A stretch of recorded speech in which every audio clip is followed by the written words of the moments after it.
हरिपाठ अभंग 15 भाग 2. सर्वान घटी राम देहादेही एक, सूर्यप्रकाशक सहस्त्र रश्मी. ज्ञानदेवा चित्ती हरिपाठ नेमा, मागील या जन्मा मुक्त झालो. ज्ञानेश्वर माऊली हरिपाठाच्या माध्यमातून ईश्वराचा किंवा देवाचा वास किंवा सहवास कोठे कोठे असतो हे सांगतात. माऊली सांगतात की प्रत्येक जीवामध्ये प्रत्येक ठिकाणी हा ईश्वर नांदतो.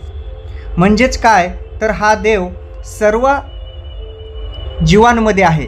सर्वांघटी, घटी म्हणजे जीव, सर्वांघटी म्हणजे प्रत्येकाच्या जीवनामध्ये हा राम वसलेला आहे, हा देव वसलेला आहे. जसा असंख्य या जगामध्ये पृथ्वीतलावर असंख्य प्राणी मात्र आहेत, वेगवेगळ्या आकाराचे, वेगवेगळ्या वर्णाचे, अनेक प्रकारचे लहान मोठे सूक्ष्म असे अनेक पशु पक्षी प्राणी आहेत. परंतु या सर्वामध्ये ईश्वर आनंदानं नांदत असतो. हेच उदाहरण समजून सांगताना माऊली सांगतात, जसा सूर्य एक आहे परंतु तो चंद्राला प्रकाशमान करतो, पृथ्वीला प्रकाशमान करतो, अंतरिक्ष प्रकाशमान करतो आणि सूर्यमालेमधला महत्त्वाचा ग्रह म्हणून बनून राहतो.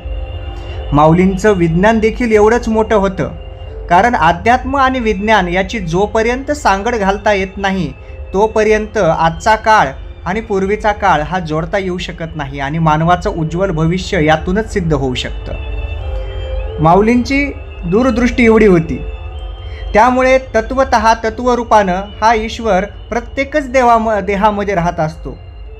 म्हणून ह्या गोष्टी सामान्य माणसाला जरी नाही कळाल्या तरी संतांना मात्र या गोष्टी कळू शकतात, कारण संतांची महतीच तेवढी असते.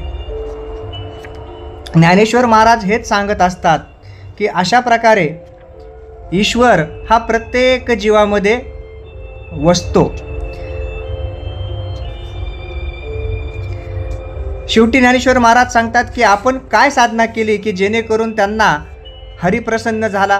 तर त्यांनी श्रीहरीचं अखंड नामस्मरण केलं, संकीर्तन केलं आणि त्यांच्या चित्तामध्ये हरिपाठच नेमला होता.